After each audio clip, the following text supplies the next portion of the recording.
Stellar Shards aren't the hardest and the slowest Terra Shard to obtain. They're actually both the easiest and the fastest if you know how to do it correctly. And this video is going to show you how to do just that.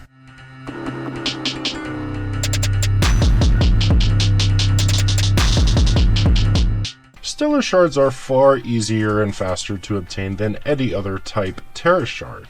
In fact, you can get a bare minimum of 50 Stellar type shards every 15 to 20 minutes. I don't know if you noticed, but that is much faster than you can get not only at all times if there isn't a special event, but even if there's a Blissey event or a 7-star raid event, you can get Stellar Shards much faster than you can get any other type of shard. Now, the Stellar type is a very spammable type because it's very good, okay?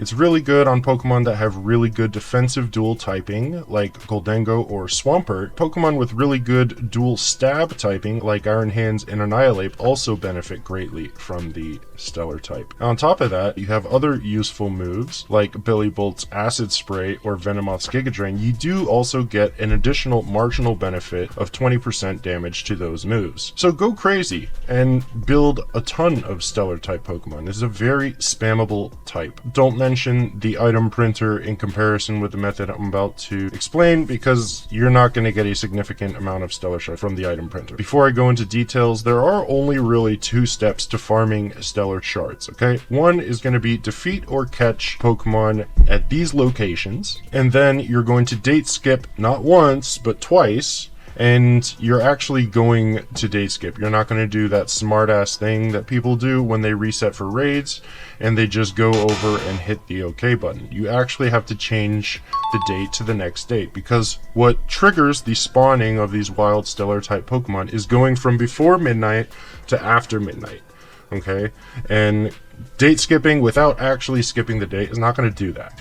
Now, one last note on the date skipping. Okay? So when you date skip one time, what's going to happen is about half of the locations with the wild Stellar type Pokemon spawns will respawn, about half of them. So I recommend date skipping a second or even a third time, because what's going to happen is all the Pokemon that respawn will still be there, but in the locations where none have spawned, the second time, half of those will now spawn. So now you're looking at an average of about 90 Stellar Shards out of the possible 120 that you can get if say all of them spawn. So I actually recommend date skipping 2 or 3 times on that second step. Now, the only Pokemon you really need at the front of your party if you're going to farm these Stellar Shards without catching any of the wild Stellar type Pokemon is a Pokemon that checks 4 boxes. Okay, you need a Pokemon that is level 100, you need it preferably EV trained in speed and either attack or a special attack, depending on what kind of Pokemon it is. You also need good enough coverage to hit any Pokemon with neutral damage. The last thing you need is good enough stats on the actual Pokemon species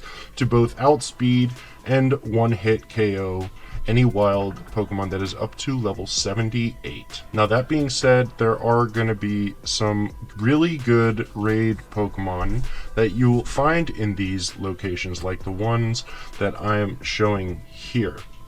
So if you do plan on catching these Pokemon, then you're also going to want to have enough false swipers to easily catch these Pokemon. Also, keep in mind, you don't actually need false swipe to catch most of these Pokemon. You can have a Pokemon that simply has a status move and the hard hitting moves to knock the Pokemon out, since wild Terra Pokemon can be brought to very low health without false swipe. Also, keep in mind that Pokemon like Duraludon and Beldum have very low catch rates, so depending on the Pokemon species you want to catch, you may actually need at least one false swiper. Also, if you're going to be catching any Pokemon, you're going to want to make sure your party is full so that your Pokemon automatically go to the box after you catch them. And speaking of your boxes, you're going to want to have a box open where you want your Stellar type Pokemon to end up, so that you don't have to reorganize your boxes every time you catch a Pokemon, so that you can farm quickly. So if you're going to be catching Pokemon, just note that the initial quote I gave you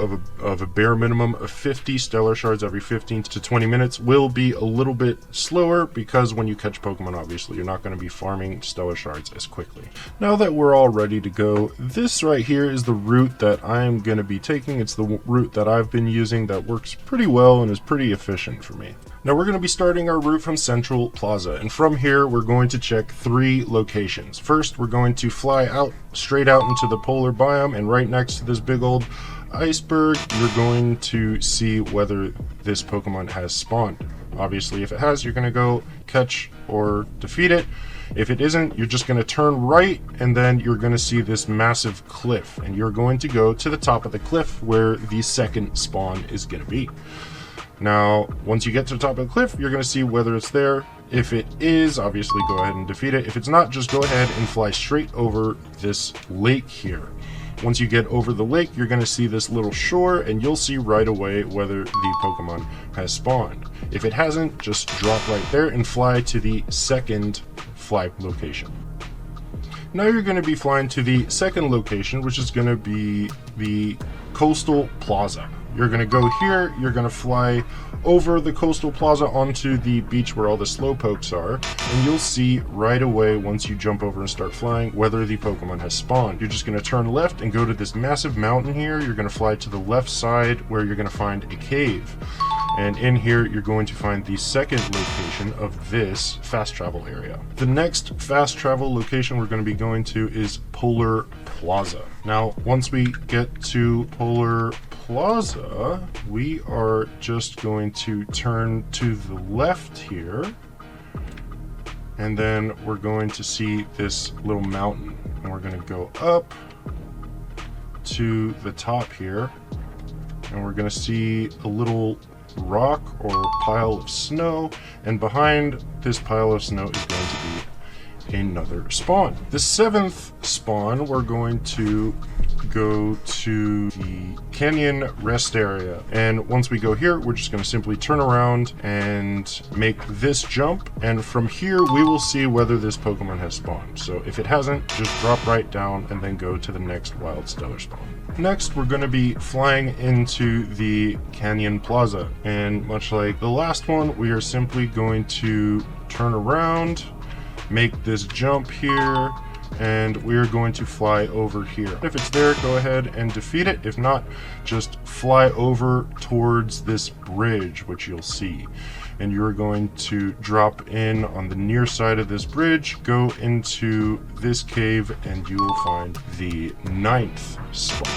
The next fast travel point, we're only going to check 1 spawn. We're going to go to the Savannah rest area here, and we will simply look up this hill, and we'll see whether the other Pokemon will spawn. Now keep in mind, there are 2 Pokemon that can spawn in this location that will despawn itself. One's Dodrio, and Rhyhorn will do the same thing. The next fast travel location, we are going to check 2 spawns. We're going to go to the Savannah Outdoor Classroom, and this spawn is going to come up in these bushes here. We're going to just look in the direction of the pond and then a little bit to the left, and we'll see a couple rocks and a bunch of bushes, and you will see the spawn right there. If it's not there, we are simply going to move on to the next spot, and if you look over and you see the coastal biome over there and all those ugly ass trees in the distance, you're going to fly towards these ugly ass trees. Now you're going to see this little swamp on the left, and you'll see this little NPC trainer there. Right when you pass this NPC is when you will see